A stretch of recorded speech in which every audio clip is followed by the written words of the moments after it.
প্রিয় ছাত্রছাত্রী, স্বাগত জানাচ্ছি আমার ইউটিউব চ্যানেলে। আশা করছি সকলে খুব ভালো আছো তোমরা। তো আজকে দেখো কোশ্চেন ব্যাংক ইংলিশ রে অ্যান্ড মার্টিন ক্লাস 8 এর 2024 সালের সেকেন্ড সামেটিভের একটা সলভ আমরা করব। তো ভিডিওটি না টেনে শেষ পর্যন্ত দেখবে বলে আশা রাখছি। আর যারা এই বইটি এখনো কেননি তারা কিন্তু বইটি অবশ্যই কিনে নিতে পারো, কারণ এখানে আমাদের অলরেডি ফার্স্ট সামেটিভ হয়ে গেছে, সেকেন্ড সামেটিভ এবং থার্ড সামেটিভ কিন্তু রয়েছে। তো চলো কথা না বাড়িয়ে আজকে ছোট্ট ভিডিওটি শুরু করছি। একদম প্রথমেই দেখো Arambagh high school HS reading comprehension seen প্যাসেজটা তোমাদের বই থেকেই দেওয়া থাকে, তোমরা জানো। তো সিন প্যাসেজটা পড়ে আমাদের নিচের প্রশ্নের উত্তরগুলো করতে হবে। To read the following text and answer the question given below, অর্থাৎ নিজের এই যে পার্টটি আছে নিচের এই পার্টটি আমরা পড়ব এবং যে প্রশ্নগুলো দেওয়া রয়েছে সেগুলোর উত্তর কিন্তু করব। তো প্রথমে কি দেওয়া রয়েছে, tick the correct alternative. Alternative বলতে বিকল্প, সঠিক বিকল্পটি আমাদেরকে বেছে নিতে হবে। দ্য আর্ম ওয়াজ, অর্থাৎ এখানে আর্ম যে হাত বা বাহু বলা হয়েছিল সেটা কেমন ছিল।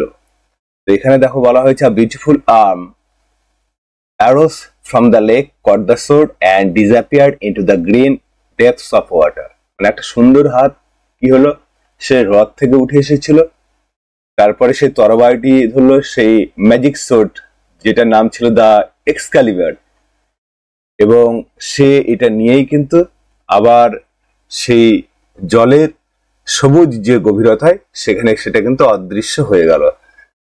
তাহলে উত্তরটা কি হচ্ছে, the arm was beautiful, a beautiful arm.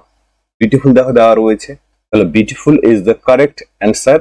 দ্বিতীয় নম্বরে লক্ষ্য করো, it was the hour of midnight noon evening twilight, অর্থাৎ যে সময়ের কথা বলা হয়েছিল তো সময়টা কখন ছিল। একদম দেখো ইট ওয়াজ দ্য আওয়ার অফ টুয়ালাইট, গোধূলি ছিল, ঠিক আছে, সন্ধ্যের ঠিক আগের যে অবস্থা সেটা। State whether the following sentence is true or false. Provide supporting sentence. এখানে এসএস দেওয়া রয়েছে, সাপোর্টিং সেন্টেন্স সংক্ষেপে in favour of your answer. নিচের যে বাক্যটি দেওয়া রয়েছে সেটা ট্রু না ফলস সেটা লিখতে হবে, পাশাপাশি আমাদের এখানে কিন্তু সাপোর্টিং স্টেটমেন্টটাও লিখতে হবে।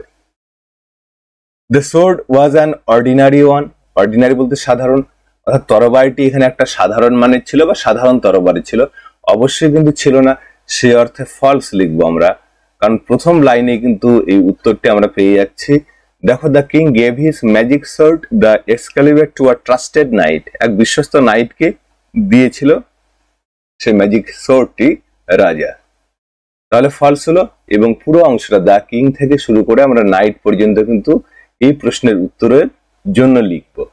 এবার আনসার দ্য ফলোইং কোয়েশ্চেন, নিচে যেটা দেওয়া রয়েছে, কি দেওয়া রয়েছে, from where did the arm rise, where did it disappear, এটার উত্তরও কিন্তু আমরা একটু আগে দেখেছি। দেখো a beautiful arm arose from the lake, হ্রদ থেকে উঠেছিল এবং কি করলো, caught the sword, সে তরবারিটি ধরেছিল, and disappeared into the green depths of water, এবং সেই সবুজ জলের গভীরতায় সেটা কিন্তু ডুবে গিয়েছিল বা অদৃশ্য হয়ে গিয়েছিল। তাহলে পুরো লাইনটা কিন্তু লিখতে হবে, এই বিউটিফুল থেকে ওয়াটার পর্যন্ত লিখতে হবে। এটা সিন প্যাসেজ। এবার আনসিন প্যাসেজে চলে যাব। দেখো আনসিন প্যাসেজ তোমরা জানো যে বাইরের কোনো একটা প্যাসেজ দেওয়া থাকে, সেটা আমাদের পড়ে নিয়ে বুঝে কিন্তু উত্তরগুলো করতে হয়। তো complete the sentences with information from the above passage, উপরে যে প্যাসেজ রয়েছে সেখান থেকে আমাদের কিন্তু তথ্য নিয়ে পূরণ করতে হবে। নিচে ভাগো, কোল্ড ড্রিঙ্কস কন্টেইন, একদম দেখো দে কন্টেইন, তার আগে cold drinks have no nutritional value, এর কোনো পুষ্টিগত গুরুত্ব নেই বা মান নেই। দে কন্টেইন, দে বলতে কোল্ড ড্রিঙ্কস কে বোঝানো হয়েছে, তাহলে কোল্ড ড্রিঙ্কস কন্টেইন, কন্টেইন থেকে কিন্তু লিখবো sugar, chemical, preservatives, edible, colour and quite a lot of unknown ingredients and finally highly pressurized carbon dioxide। পুরো অংশটা কিন্তু আমরা লিখবো, মানে চিনি রয়েছে, বিভিন্ন রাসায়নিক দ্রব্য, সংরক্ষক, ঠিক আছে, এবং এডিবল কালার যে রংটা খাওয়া যায়, এক কথায় খাওয়ার যোগ্য, খাওয়ার রং। Quite a lot of unknown ingredients, কিছু অপরিচিত জিনিস বা উপাদান, এবং শেষ পর্যন্ত সেটা কি থাকছে, finally highly pressurised carbon dioxide, সেখানে কিন্তু কার্বন ডাইঅক্সাইডও কিন্তু থাকছে। দ্বিতীয় নম্বরে কোল্ড ড্রিঙ্কস ড্যামেজ কি ড্যামেজ করছে? কোল্ড ড্রিঙ্কস দেখো ড্যামেজ রয়েছে the thin membranes in the stomach and small intestine. পুরো অংশটা কিন্তু আমরা এখান থেকে লিখবো। এবার প্রশ্ন উত্তর যেটা দেওয়া রয়েছে, what is the nutritional value of cold drinks? Cold drinks এর পুষ্টিগত মান কি রয়েছে? তাহলে একদম প্রথম লাইন লিখে ফেলো, cold drinks have no nutritional value. এর কোনো পুষ্টিগত গুরুত্ব কিন্তু নেই। What helps in digestion of food in the stomach, অর্থাৎ পাকস্থলীতে খাবার হজম করতে কি সাহায্য করে? দ্য এনজাইমস, উৎসেচক। The enzymes that help in digestion cannot function properly. তো যাই হোক, এখানে আমরা কি লিখবো? The enzymes, the enzymes, the enzymes কিন্তু আমরা এখানে লিখবো। হেল্পস যা আছে পুরোটা স্টোমাক পর্যন্ত লিখবো, স্টোমাক। এবারে গ্রামার এবং ভোকাবুলারি পার্টে যে অংশগুলো দেওয়া রয়েছে, দেখো বলেছে হি was unwell, he went out, অর্থাৎ সে অসুস্থ ছিল, ভালো ছিল না। হি ওয়েন্ট আউট, সে বাইরে গেল। তো অ্যাডভার্ব ক্লজ দিয়ে আমাদের পড়তে হবে। ক্লজের যে আমাদের সাব ক্লজের তিনটি ভাগ রয়েছে, সাব ক্লজের একটি ভাগ কিন্তু অ্যাডভার্ব ক্লজ, এছাড়া নাউন এবং অ্যাডজেক্টিভ রয়েছে। তাহলে he was unwell, he went out. Adverb clause দিয়ে করলে আমরা এখানে কিন্তু দো দিয়ে করতে পারি, though he was unwell, he went out. Though he was unwell, though he was unwell, he went out. Adverb clause দিয়ে কিন্তু হয়ে গেল। এখানে দো হি ওয়াজ আনওয়েল পুরোটা কিন্তু অ্যাডভার্বিয়াল ক্লজের একটা সাব ক্লজ হয়ে গেল। কেমন ধরেন? Sub clause adverbial. নেক্সট পরেরটা, পরে দ্বিতীয় নম্বরে লক্ষ্য করো, she has a chain, it is made of gold. Relative clause, relative ক্লজে আমরা যে অ্যান্টিসিডেন্টকে সাধারণভাবে ব্যাখ্যা করব, ঠিক তার পাশেই সেই লিঙ্কারটি আমরা লিখবো। তাহলে শি হ্যাজ এ চেইন, তার একটা চেন আছে, ইট ইজ মেড অফ গোল্ড। তাহলে শি হ্যাজ এ চেইন পুরোটা লেখো, এই চেইনটাই কিন্তু ইট। তারপরে লিখে দাও which is made of gold, সেটা কিন্তু গোল্ড। এবং এই চেন অ্যাডজেক্টিভ মানে অ্যান্টিসিডেন্টটি হুইচ দিয়ে আমাদের কি হলো, মডিফাই হলো, বা হুইচ সমান সমান চেন আমরা বলতে পারি। The man said to me, have you finished your job? Indirect speech করতে হবে, ডাইরেক্ট দেওয়া রয়েছে।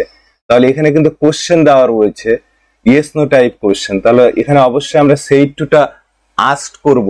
The man asked me, the man asked me, the man asked me.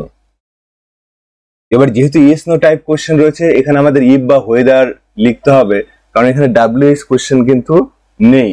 The man asked me if, এবার subject করে দাও, দেখো আমাকেই বলেছে, তাহলে ইউটা আই হয়ে যাবে। ইফ হ্যাভ হ্যাড হয়ে যাচ্ছে, if I had finished, if I had finished my job, if I had finished my job. She said to her friend, I shall wake up at 9 AM tomorrow.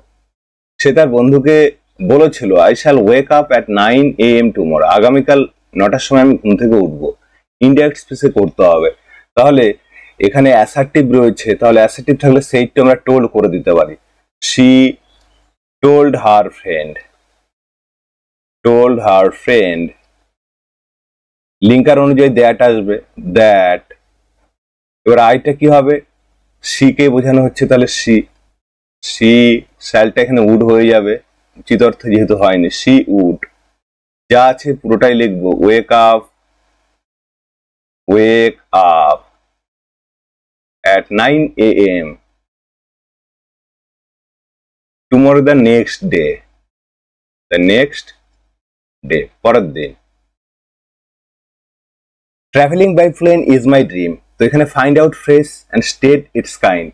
Phrase হলো কতগুলো শব্দ সমষ্টি without a finite verb.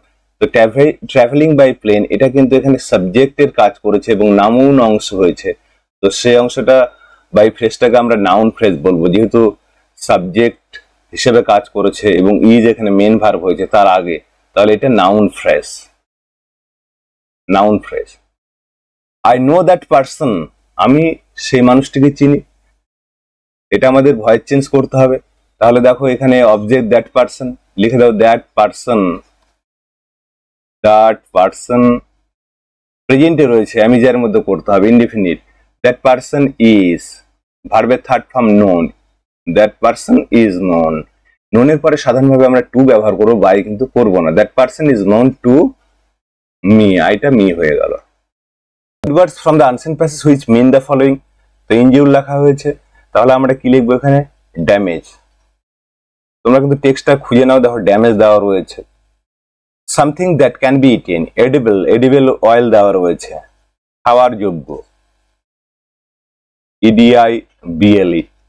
এবং শেষেরটা দেওয়া রয়েছে detrimental বলতে ক্ষতিকর, harmful. তো প্রিয় ছাত্রছাত্রী, এই ছিল একটা সংক্ষিপ্ত ভিডিও সেকেন্ড সামেটিভের উপরে। তোমাদের কিন্তু স্কুল খুললেই সেকেন্ড সামেটিভ শুরু হবে। তো অষ্টম শ্রেণীর ভিডিওটি কেমন লাগলো তোমরা কমেন্ট বক্সে জানাবে। চ্যানেলে নতুন হলে অবশ্যই চ্যানেলটিকে সাবস্ক্রাইব করবে, লাইক কমেন্ট ও শেয়ার করতে ভুলবে না। সঙ্গে থাকার জন্য অসংখ্য ধন্যবাদ।